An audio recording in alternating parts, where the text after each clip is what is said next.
भगवद गीता अध्याय 2 सांख्य योग। सरल अर्थ में जीवन का सबसे बड़ा सत्य। अगर इंसान को ये समझ आ जाए कि वो शरीर नहीं आत्मा है, तो उसके जीवन का आधा दुख अपने आप खत्म हो जाए। राधे राधे, मैं हूँ अंजलि। आप देख रहे हैं द गीता वे एस्ट्रो। पिछली वीडियो में हमने जाना कि गीता क्या है और अर्जुन किस मानसिक अवस्था में था। आज हम बात करेंगे भगवद गीता के अध्याय 2 सांख्य योग की। ये अध्याय सिर्फ गीता का दूसरा अध्याय नहीं, बल्कि पूरी गीता की आत्मा है। अध्याय 2 की शुरुआत अर्जुन की स्थिति। लेकिन अर्जुन युद्ध के मैदान में खड़ा है, लेकिन उसका मन टूट चुका है। उसके सामने उसके अपने लोग हैं, परिवार, गुरु, मित्र। उसका शरीर कांप रहा है, मन डर से भरा है और वह निर्णय नहीं ले पा रहा।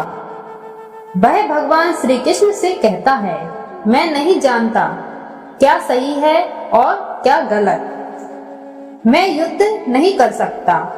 यहीं से भगवान श्री कृष्ण अर्जुन को जीवन का सत्य समझाना शुरू करते हैं। आत्मा का ज्ञान।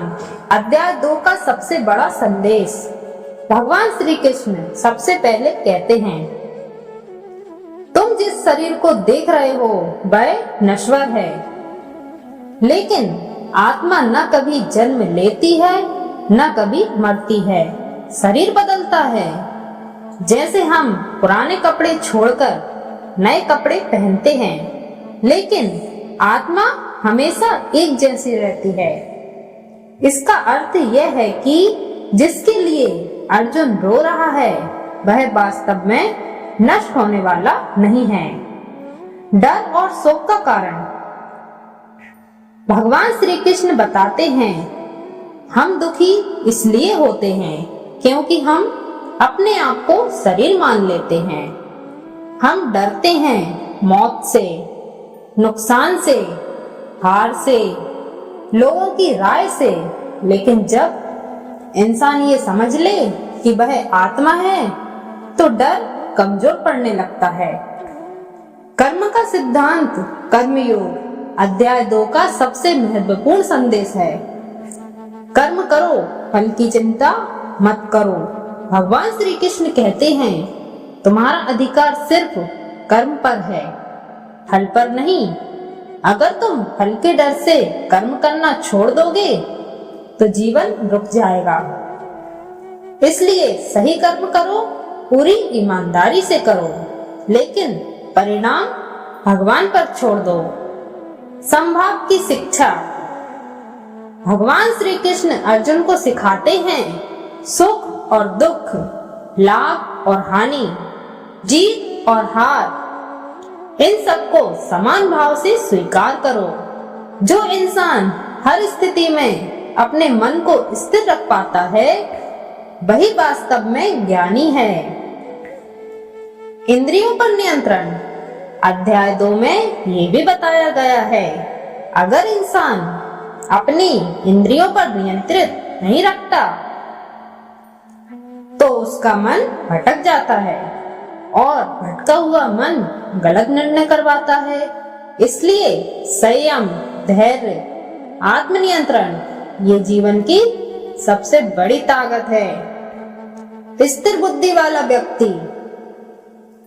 भगवान श्री कृष्ण बताते हैं, जिस व्यक्ति की बुद्धि स्थिर होती है वह न बहुत खुश होता है, न बहुत दुखी होता है, न क्रोध में बहता है, न मोह में फंसता है। वह भीतर से शांत रहता है। यही सच्चा सुख है। अध्याय 2 का सार। भगवद गीता का दूसरा अध्याय हमें सिखाता है, तुम शरीर नहीं आत्मा हो। डर और शोक अज्ञान से आते हैं। कर्म करना तुम्हारा धर्म है। फल छोड़ देने से शांति मिलती है। मन पर नियंत्रण ही असली जीत है। अगर आज आपके जीवन में डर है, उलझन है, निर्णय लेने में कठिनाई है, तो समझ लीजिए आप अर्जुन की ही स्थिति में हैं। और गीता आज भी आपसे वही कह रही है, डरो मत, कर्म करो, सत्य के साथ खड़े रहो। और अब जाते जाते मैं आप सभी के लिए भगवान श्री कृष्ण से एक छोटी सी प्रार्थना करना चाहती हूँ। जो ये वीडियो देख रहे हैं उनके जीवन से डर दूर हो जाए, मन शांत हो जाए और सही निर्णय लेने की शक्ति मिले। जिनके जीवन में संघर्ष है उन्हें धैर्य मिले, जो टूट चुके हैं उन्हें फिर से खड़े होने की हिम्मत मिले और जो कर्म कर रहे हैं उन्हें पल की चिंता छोड़कर शांति से आगे बढ़ने की शक्ति मिले। भगवान श्री कृष्ण हम सबको इतनी समझ जरूर दें कि हम परिस्थिति से नहीं अपने विश्वास से मजबूत बने। अगर आज की ये बात आपके दिल तक पहुंची हो तो बस इतना समझ लीजिए, गीता किसी धर्म के लिए नहीं, गीता हर उस इंसान के लिए है जो जीवन में सही रास्ता ढूंढ रहा है। आप अकेले नहीं हैं, श्री कृष्ण आपके साथ हैं। अगर आज कुछ समझ आया हो तो भगवान का धन्यवाद जरूर करना, क्योंकि गीता तभी समझ आती है जब ऊपर वाला खुद चाहता है। अगर ये वीडियो आपके दिल को छू गई हो, लाइक करें, चैनल को सब्सक्राइब करें, कमेंट में लिखें कर्म। अगली वीडियो में हम समझेंगे भगवत गीता अध्याय 3 कर्मयोग। आप देख रहे थे द गीता वे एस्ट्रो।